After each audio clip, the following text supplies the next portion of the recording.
श्री स्वामी समर्थ. सर्वांचं श्री स्वामी दत्त युट्यूब चॅनलमध्ये खूप खूप स्वागत आहे. आपल्या सर्वांना एक विनंती आहे की आपल्या चॅनलला श्री स्वामी समर्थ महाराजांचं नाव घ्या आणि सबस्क्राईब करा. बघा, आपल्यासाठी आपण नवनवीन व्हिडिओ बनवत असतो की आपल्यापर्यंत सेवा पोचली पाहिजे विनामूल्य, आणि आपल्यापर्यंत माहिती सर्व म्हणजे जे काही तोडगे उपाय आणि महाराजांच्या जीवनचरित्राविषयी व सणवार व्रतवैकल्याची माहिती आपल्यापर्यंत पोहोचण्याचा हा अल्पशा व्हिडिओच्या माध्यमातून प्रयत्न असतो. त्यामुळे एक जर आपण सबस्क्राईब केलं ना तर आपल्याला 1 रुपया लागत नाही. फक्त आपण स्वामी महाराजांच्या साठी आपल्या चॅनलला नक्की सबस्क्राईब करा बरं का. बघा, आज आपण बघणार आहोत की खूप ताईंचा आपल्या युट्यूब चॅनलवर, स्वामी दत्त युट्यूब चॅनलवर कमेंट्स आल्या की दादा की मल्हारी सप्तशती असो किंवा दुर्गा सप्तशती असो याचे 108 पारायण कसे करावे व पारायण करत असताना काय नियम पाळावे व पारायण करण्यावर तुम्ही एकतरी व्हिडिओ तरी बनवा, जेणेकरून आम्हाला म्हणजे माहिती पडेल की सेवा कशी करतात, काय करतात. तर मग बघा, आपण त्यासाठी आज हा व्हिडिओ बनवण्याचा प्रयत्न, त्या दुर्गा सप्तशती पाठ जो आहे तो पाठ करण्यासाठीच आपण आज हा व्हिडिओ 108 पारायण कसे करायचे त्यासाठीच हा व्हिडिओ आपण बनवलेला आहे. तर सर्वप्रथम स्किप न करता हा व्हिडिओ जो आहे आपण शेवटपर्यंत बघा. यामध्ये आपण सर्व माहिती व्यवस्थित रित्या आपल्याला सांगणार आहोत. तर बघा, आपल्याला हा ग्रंथ दिसत आहे. हा ग्रंथ आपल्याला केंद्रात मठात मिळून जाईल.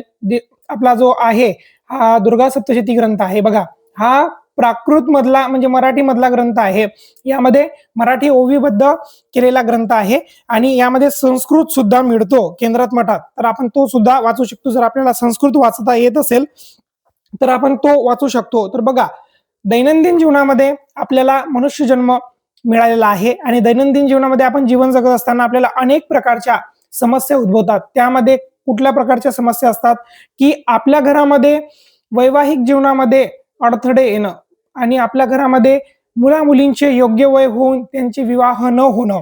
आता मी प्रत्येक व्हिडिओमध्ये संतती, संपत्ती, विवाह, पैसे, लक्ष्मी प्राप्ती याबद्दल का सांगत आहे, तर यावर तुम्ही एक लक्ष घ्या की माणसाला, प्रत्येक जणाला असं वाटते की माझ्या मुलामुलींचे विवाह झाले पाहिजेत, माझ्या घरामध्ये संतती झाली पाहिजेत, माझ्या मुलामुलींना योग्य नोकरी लागली पाहिजे, माझ्या घरामध्ये लक्ष्मी आणली पाहिजे, माझ्या घरामध्ये शांतता रांधली पाहिजे आणि घरामधील सदस्यांचं एकमेकांशी पटलं पाहिजे, भाऊबंधकीत वाद नसले पाहिजेत आणि घरामध्ये सुख शांती समाधान असलं पाहिजेत. ह्या ज्या काही अपेक्षा आहेत व सर्वांचं घर झालं पाहिजे स्वतःचं, सर्वांच्या गाड्या झाल्या पाहिजेत आणि सर्व प्रकारचं सुख आपल्याला स्वामी महाराजांच्या कृपेने लाभलं पाहिजे, हे सर्वांच्या इच्छा असतात. या व्यतिरिक्त कोणाची इच्छा काही आहे का?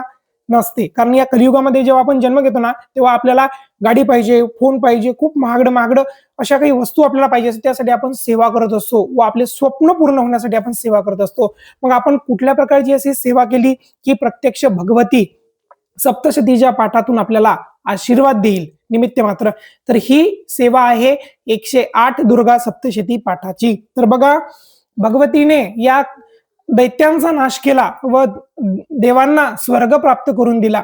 शुंभ निशुंभ, रक्तबीज आणि अनेक प्रकारचे दैत्य मारले. ती सर्व जगाची कुलस्वामिनी आहे आणि 3.5 शक्तिपीठामध्ये विराजमान आहे. म्हणजे पार्वती माता ही कुलस्वामिनी आहे व स्वतः शंकर खंडोबा आणि ज्योतिबाच्या रूपामध्ये कुलस्वामी आहेत आपले. तर मग आपण कुलस्वामिनीची पूजा जर केली तर आपल्या घरामधील वैवाहिक दोष म्हणजे संतती, त्यामधील दोष, लग्न न होणे त्यामधील दोष, हे सर्व दोष नाहीसे होतील व आपल्या घरावर आपल्या आईची कृपा राहील. आईच्या कृपेसाठी दुर्गा सप्तशती ग्रंथाचं पठण आपल्या घरामध्ये होणं क्रमप्राप्त आहे. बघा, आपण श्री सूक्त वाचतो, पण श्री सूक्त देवीच्या, लक्ष्मीच्या पूजेमध्ये वापरल्या जातं म्हणजे म्हटलं जातं, परंतु आपली कुलस्वामिनी तेथे असेल तर त्या देवीचा पाठ म्हणजे दुर्गा सप्तशती पाठ. आणि आपल्याला जर 108 दुर्गा सप्तशती पाठ करणं क्रमप्राप्त होत नसेल, अडचणी येत असतील, तर आपण क्रमशः रोज 2 अध्याय दुर्गा सप्तशती ग्रंथाचे वाचायचे.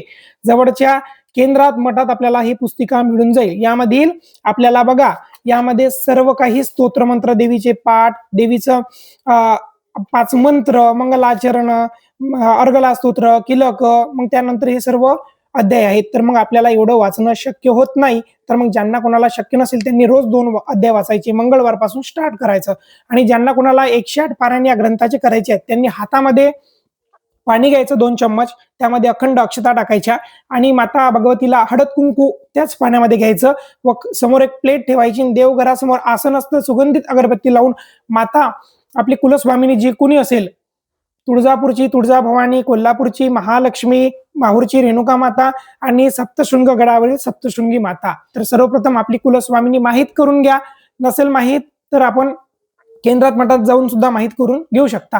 आणि आपल्या हातामध्ये पाणी घेतल्यावर स्वामी महाराजांची मी सुसेवेकरी भक्तगण आहे, माते मी माझी ही इच्छा विवाहाची असेल, नोकरीची असेल किंवा कुठल्याही प्रकारची जी इच्छा असेल, ती इच्छा संततीची असेल, ती इच्छा सांगून मी हा संकल्प सोडत आहे की मी 108 दुर्गा सप्तशती या ग्रंथाचे पाठ माझ्या परीने नियमाने करेल. तर मग आता बघा, हे पाठ जेव्हा आपण करतो तेव्हा हा संकल्प सोडणं आवश्यक असते का? तर आवश्यक असतो. कारण जेव्हा आपण संकल्प सोडतो त्यामध्ये देवाला बंधन केलं जातं की देवा मी हे एवढे पाठ करणार आहे, तुम्हाला या प्रित्यर्थ मला हा म्हणजे वर ज्या प्रकारे दैत्य आणि दानव मागत होते त्याच प्रकारे आपण जसं आपल्याला आशीर्वाद त्या कार्याला मागत असतो व ते कार्य आपलं चुटकीसरशी पार पडतं. मग आता आपल्याला पाठ करायचे असले तर मग किती दिवसामध्ये कंप्लीट करायचे? अडचण आली तर काय करायचं?